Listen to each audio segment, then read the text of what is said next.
इस ब्रह्मांड में शक्ति के अनगिनत स्रोत हैं, पर कुछ स्रोत इतने मैले हैं, इतने भ्रष्ट हैं कि उन्हें छूने भर से ही आत्मा पर जंग लग जाता है। आज हम एक ऐसी ही शक्ति की बात कर रहे हैं जिसे कर्ण पिशाचिनी कहते हैं। ये कोई देवी नहीं है, ये माँ दुर्गा या किसी भी दिव्य चेतना का विपरीत एक निम्नतम और विकृत स्वरूप है। एक ऐसी इकाई जिसका भोजन है इंसानी लालच। वह साधक को ब्रह्मांड का ज्ञान नहीं देती, वह उसे देती है केवल वासना और धन से भरा हुआ ज्ञान। वह साधक के कान में फुसफुसाती है और उसके सामने बैठे किसी भी व्यक्ति के जीवन की हर घटना, हर पाप, हर भविष्य की चाल बता सकती है। लोग इसे चमत्कार समझते हैं। वे साधक के चरणों में गिर जाते हैं, लेकिन उन्हें नहीं पता कि उस संत के कान में फुसफुसाहट एक शैतानी सौदे की है, जिसकी अंतिम कीमत उस साधक की अपनी आत्मा की अनंत शांति है।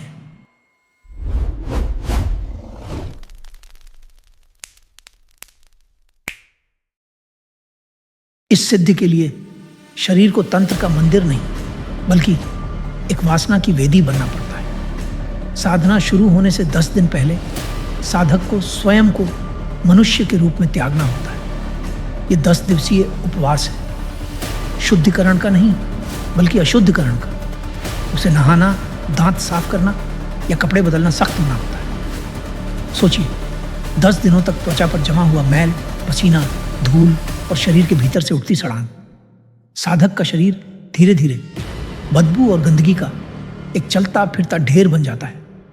ये जानबूझकर अपनी आत्म प्रतिष्ठा को तोड़ना है। जब आप आईने में देखकर खुद को पहचानना बंद कर देते हैं, तब आपके भीतर की इंसानियत घिन से दम तोड़ने लगती है। यह मानसिक और आत्मिक समर्पण है। जब 10 दिन पूरे हो जाते हैं, अंधेरे की 3 रातें आती हैं। कृष्ण पक्ष की त्रयोदशी से अमावस्या तक। इन्हीं 3 रातों में वामाचार तंत्र का सबसे घिनौना अनुष्ठान शुरू होता है। साधक को सड़ी हुई अवस्था में अपने ही शरीर के उत्सर्जन को इकट्ठा करना होता है। यह अपनी इंसानी सीमा को तोड़ने की प्रक्रिया है। अपनी ही देह के अपशिष्ट को भोजन के रूप में ग्रहण करना। यह अपनी चेतना को जबरन एक ऐसी जगह धकेलना है जहां घृणा का भाव समाप्त हो जाता है।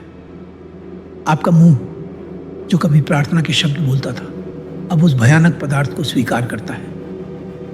आपकी अंतरात्मा चिल्लाती है, लेकिन लालच की आवाज अधिक तेज होती है। 3 दिन तक इसी घिनौनी प्रक्रिया में साधक उस निम्न शक्ति का आह्वान करता रहता है। दूसरी या तीसरी रात साधना के चरम पर वह आपके सामने प्रकट होती है, एक मोहक, सम्मोहित कर देने वाली युवती के रूप में। लेकिन उसका रूप केवल एक चाल है।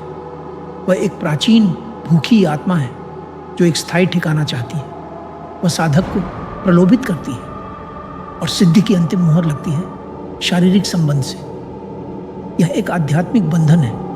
यह इस बात का प्रमाण है कि साधक ने अपने भौतिक शरीर का अंतिम समर्पण कर दिया है। सफल होने पर वह साधक के गले से मैली अशुद्ध हड्डी की माला उतारती है और उसे अपने गले में डालती है, जैसे वह साधक की इंसानियत को निगल रही हो। और फिर वह अपनी हड्डी की माला साधक को पहना देती है। यह माला अब केवल जाप का साधन नहीं है, यह एक अदृश्य आध्यात्मिक पट्टा है जो हमेशा के लिए उस पिशाचिनी को साधक की आत्मा से बांध देता है।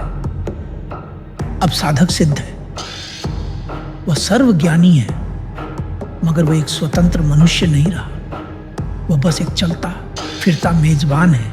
शक्ति का इस्तेमाल होता है, मगर मौत एक आसान अंत नहीं होती। कर्ण पिशाचिनी की सिद्धि का सबसे भयानक नियम, आपको इसे किसी और को पास ऑन करना होगा। अगर साधक मरने से पहले अपने किसी शिष्य को अपनी मर्जी से यह ज्ञान और यह पिशाचिनी नहीं देता, तो उसकी आत्मा को मुक्ति या सद्गति नहीं मिलेगी। वह प्रेत योनि की काल कोठरी में फंस जाएगी। नर्क नहीं, बल्कि दोनों दुनिया के बीच एक काला निर्वात शून्य। और इस शाप का सबसे डरावना भौतिक प्रमाण तब मिलता है जब साधक का पार्थिव शरीर चिता पर रखा जाता है। लकड़ी नहीं जलती, उसकी आत्मा उस शरीर को छोड़ने से इनकार करती है। वह प्रतिरोध करती है, आग उसे स्वीकार नहीं करती।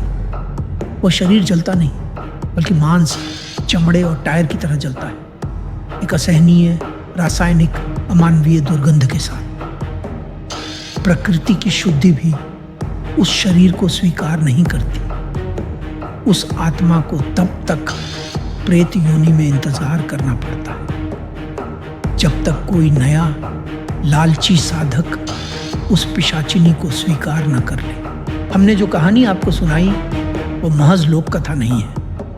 भारत के तांत्रिक इतिहास में ये साधना करने वाले कई साधक हुए हैं, लेकिन सबसे प्रसिद्ध और दस्तावेजों में दर्ज केसों में से एक है डॉक्टर नारायण दत्त श्रीमाली के एक शिष्य का।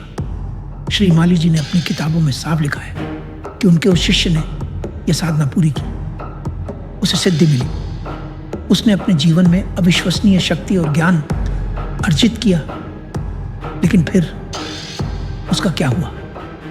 क्या वह अपनी मौत से पहले उस कर्ण पिशाचिनी को किसी और को दे पाया? क्या उसकी आत्मा को मुक्ति मिली? हमारी अगली डॉक्यूमेंट्री में हम आपको उसी शिष्य की पूरी कहानी दिखाएंगे, सिद्धि से लेकर उसके भयानक अंत तक। हम उस अंतिम क्षण का विवरण देंगे जब उसके शरीर को चिता पर रखा गया था, जब शमशान में मौजूद हर व्यक्ति ने अपनी आंखों से प्रकृति के विरोध को देखा था, जब उसका शरीर जला नहीं बल्कि सड़ चुका था। और फिर जो हुआ वह इतिहास के पन्नों में एक चेतावनी बनकर दर्ज है। इस कहानी के अगले और सबसे डरावने हिस्से को मिस न करें। चैनल को सब्सक्राइब कीजिए और उस नोटिफिकेशन बेल को दबाइए, क्योंकि यह कहानी अभी खत्म नहीं हुई। ये तो बस शुरुआत है उस शिष्य की मुक्तिहीन यात्रा की।